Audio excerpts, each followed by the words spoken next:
महाराष्ट्रातल्या तमाम ओबीसी बांधवांना, भटक्या विमुक्त जाती जमातीच्या बांधवांना माझे हात जोडून कळकळीची विनंती आहे की हा महाराष्ट्र शासनाचा जो GR आहे, जो जरांगेंना मुंबई बाहेर काढण्यासाठी हतबल असणाऱ्या शासनाने जो हा GR काढलाय, या GR मधला शेवटचा जो पॅराग्राफ आहे, तो पॅराग्राफ एका ॲफिडेव्हिटवरती गावामधील एका जरी माणसाकडे कुणब्याचं सर्टिफिकेट असेल आणि त्या माणसानं जर हे ॲफिडेव्हिट दिलं तर त्या गावातल्या ज्या माणसांनी सर्टिफिकेट मागितलंय त्या माणसांना हे सर्टिफिकेट मिळणार आहे।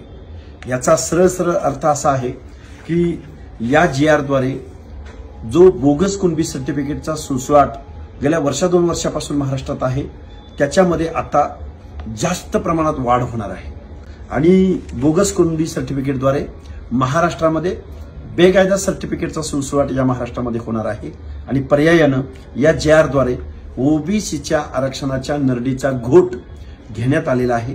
ओबीसी बांधवांना आमचे हात जोडून कळकळीची विनंती आहे की तुम्ही उद्या तहसील कार्यालयावरती, जिल्हाधिकारी कार्यालयावरती ज्याला जमेल तिथं त्या माणसांनी या GRची पहिल्यांदा होळी करायची आणि तहसील कार्यालयामध्ये, जिल्हाधिकारी कार्यालयामध्ये आपलं निवेदन द्यायचं आहे। आत्ता जर तुम्ही नाही उठला, आत्ता जर तुम्ही नाही बोलला तर याचे परिणाम तुम्हाला येऊ घातलेल्या 5 वर्षामध्ये बघायला मिळतील।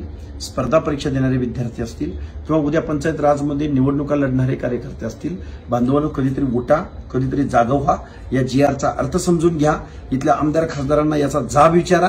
आज रोजी तुमचं आरक्षण संपलेलं आहे। शासनाला असा GR काढायचा कुठलाही अधिकार नाही। राज्य मागासवर्ग आयोगाच्या शिफारशीशिवाय अशा पद्धतीचं एक्झर्शन करण्याचा शासनाला अधिकार नाही।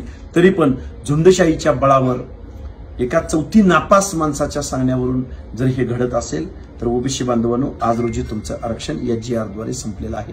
ठरवा आणि उद्यापासून आंदोलनात सहभागी व्हा। हे जे आम्ही दिलेलं आहे ते कायद्याच्या चौकटीत बसून दिलेलं आहे।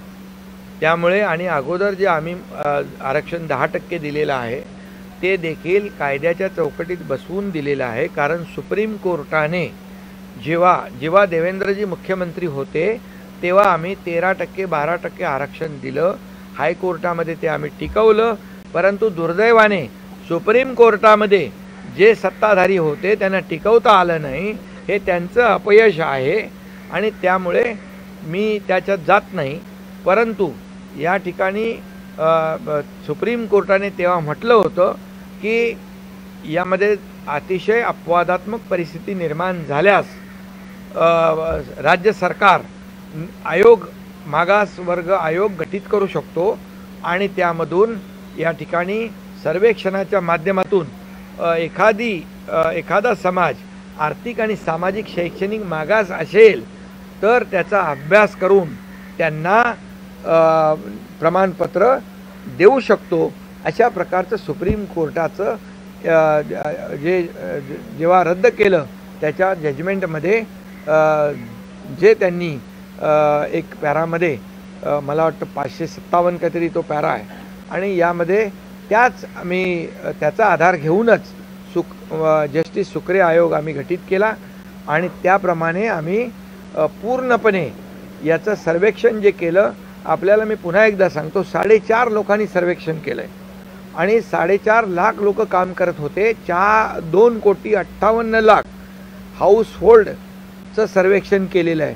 आतापर्यंतच्या इतिहासातला सगळ्यात मोठा सर्वे आहे आणि त्यामुळे मराठा समाज मागास कसा आहे, आत्महत्याग्रस्त शेतकरी किती टक्के, यामध्ये माथाडी कामगार, मोलमजुरी करणाऱ्या, घरकाम करणाऱ्या आमच्या भगिनी, त्याचबरोबर डबेवाले, ऊसतोड कामगार, हे सगळे लोक त्याच्यामध्ये आहेत आणि म्हणूनच मला वाटतं तो जो हायकोर्टामध्ये जो निर्णय आम्ही दिलेला आहे तो टिकेल आणि हा जो निर्णय दिलेला आम्ही आहे तो देखील कायदेशीर आहे आणि कायद्याच्या चौकटीत बसवून आम्ही दिलेला आहे।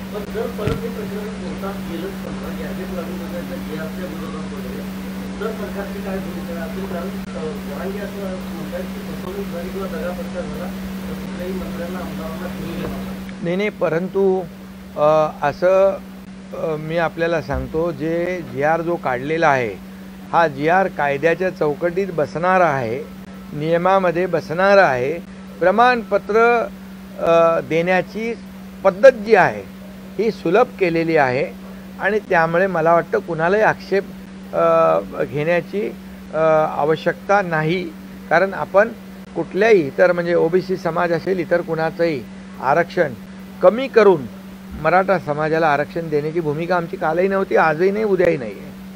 त्यामुळे मला वाटतं एक संपूर्ण सारासार विचार करून यामधून पूर्ण माहिती घेऊनच हा निर्णय आम्ही घेतलेला आहे.